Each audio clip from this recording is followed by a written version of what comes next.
Alright, guys, and I should say girls if possible. It doesn't matter. It's all the same people, whatever. Thought I'd throw the camera on, talk a little bit about 10 or 10 millimeter as a cartridge.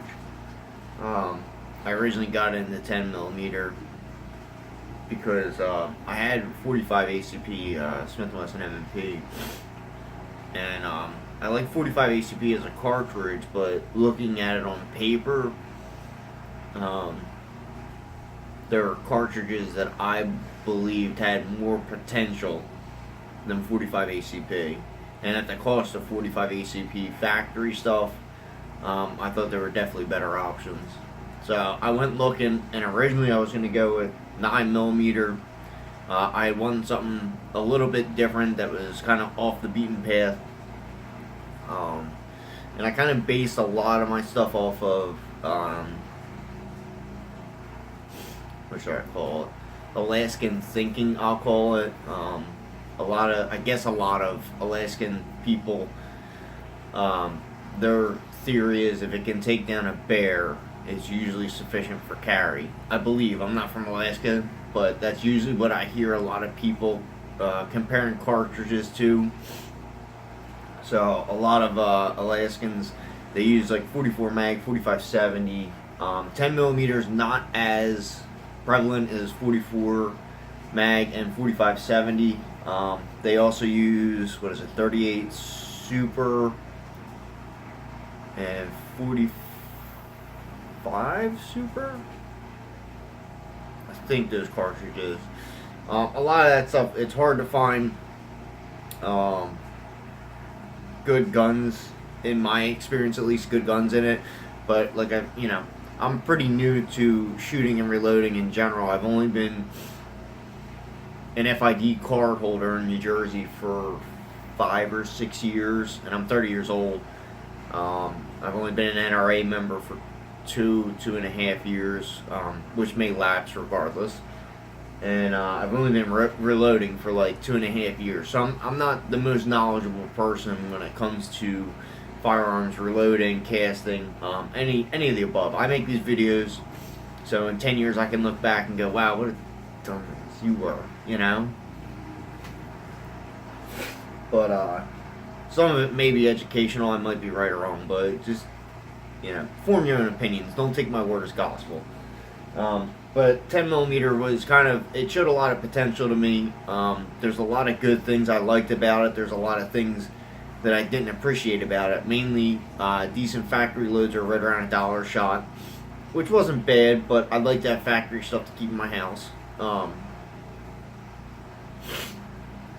Reloading wise, 180 grain stuff is kind of standard.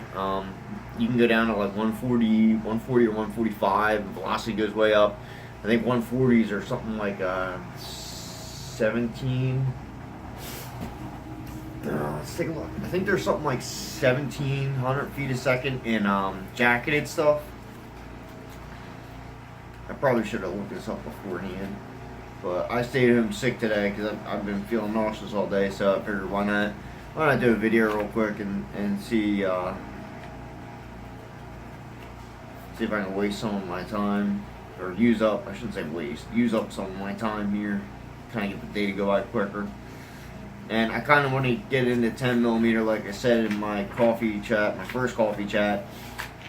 This book's hard to find stuff. It is hard to find load data in this book, like what cartridge you want. I wish they had like an index in the front that told you this cartridge is on this page or something, because to me, all these pages look alike. Like every single one of these pages, the way they're set up, like, so you gotta sit there and read the top of it and look for your cartridge. And I mean, they have these little black lines are different cartridges, but it doesn't, I don't know. I don't like how it's laid out. Let's try this one more time.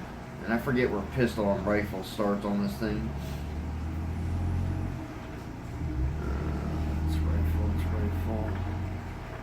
No, I think the pistol's first. I think. I don't remember.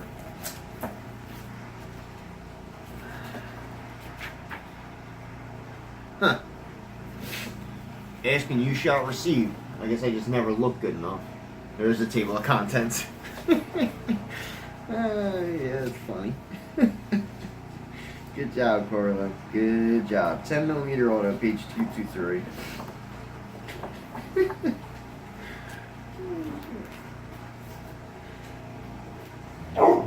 Alright, so 10mm, 140 grain, accurate number 7. Start loads like 1203 in velocity, and max is 13. Wow, that's kind of slow. I expected it to be a lot faster than that.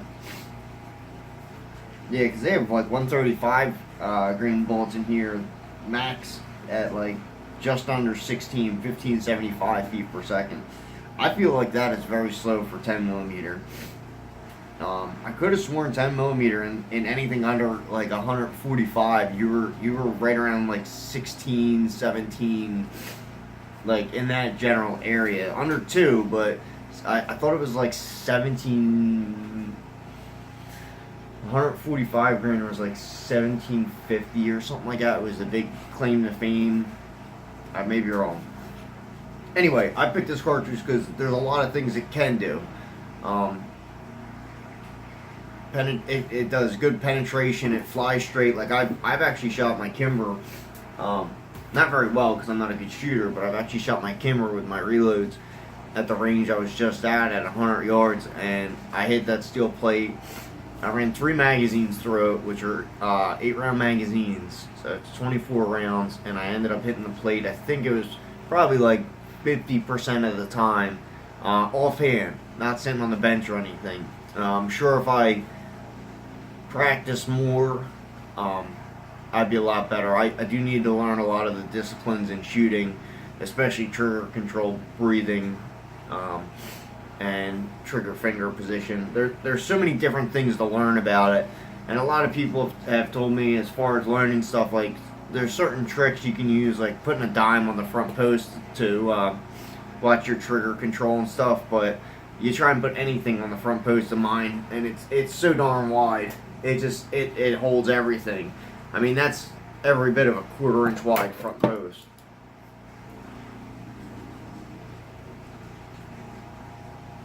If I could get it. Maybe I'm wrong. No, it's like an 1/8 inch.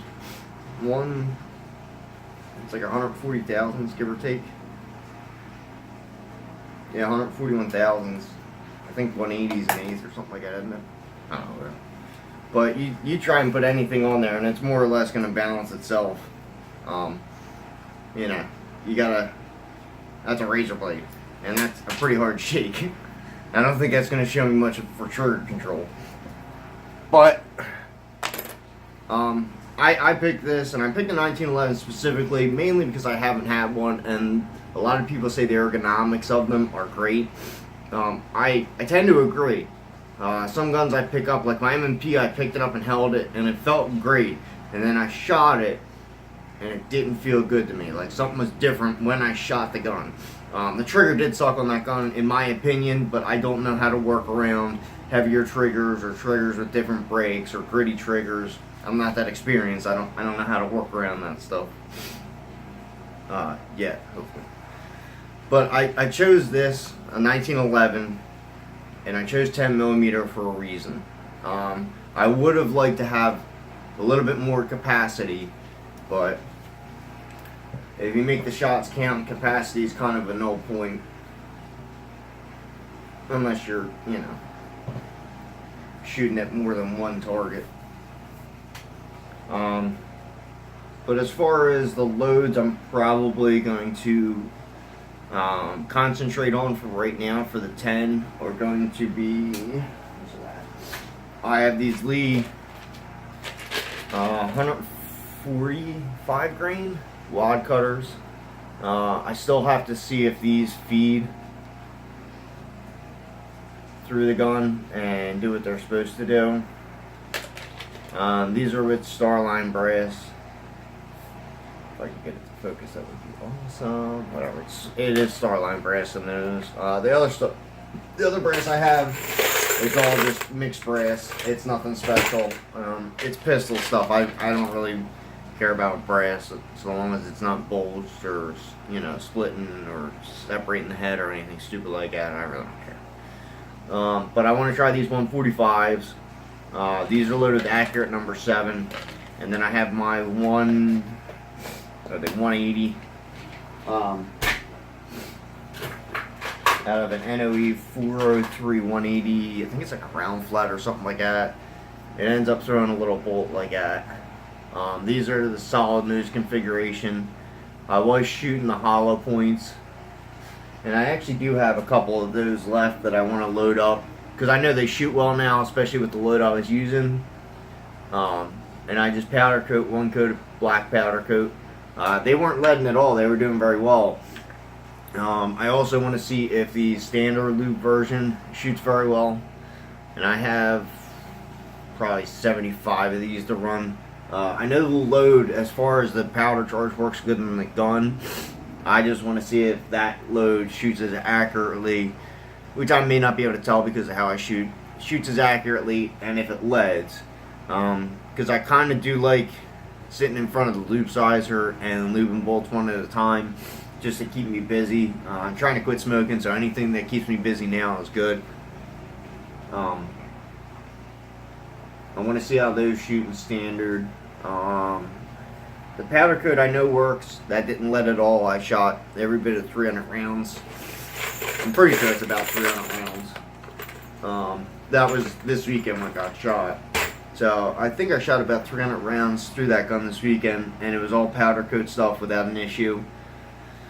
As far as leading, I did have failure to feeds, and I mentioned that, and that was the Lee mold, the 180 grain Lee, or 175, I think they call it, Lee mold, these guys, where it was jamming the nose up into the chamber and all that crap. So, but I have some stuff I want to do with the 10. I need to get the chronograph out. I was going to do it today, but it's been raining all day, and I haven't been feeling so good.